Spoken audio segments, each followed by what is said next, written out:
Doug, are you tuned in? I can hear you, Senator. How are you today? I'm ready. Fire when ready, Okay, Doug. so, all right, here we go.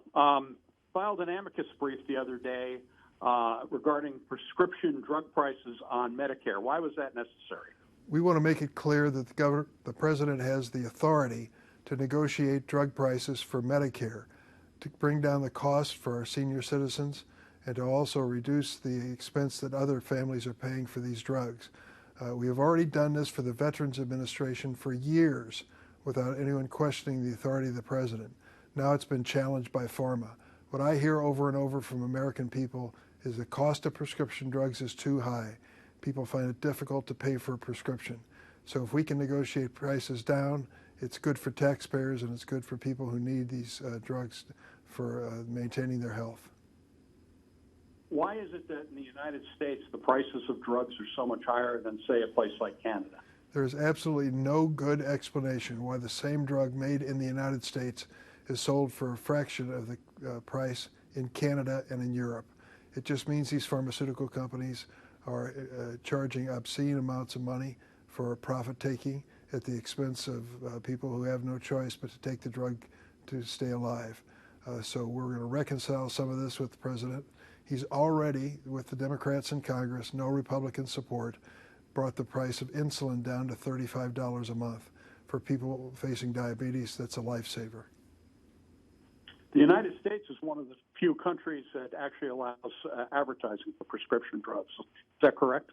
Yes, there are only 2 countries in the world that allow advertising for prescription drugs on television: the United States of America and New Zealand. So why do they put all these ads on the air? They want you to get to the point where you go to the doctor and say, "Doctor, I've got to have Xarelto, I've got to have Eliquis," whatever it may be. And the doctor, instead of arguing with you, writes a prescription. Unfortunately, he's writing a prescription for one of the most expensive drugs each and every time. That's why the cost of health insurance keeps going up.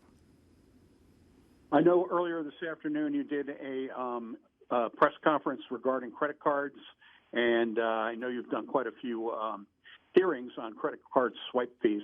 Your Credit Card Competition Act, what exactly will that do if it were to pass? Visa and MasterCard control 80% of the credit card market in the United States.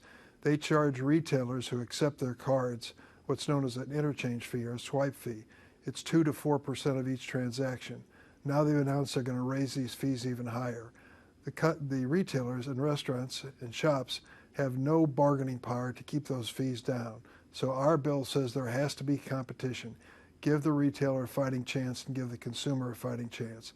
I just tell you, the industry hates my bill like the devil hates holy water, but that's okay. I've been through this before.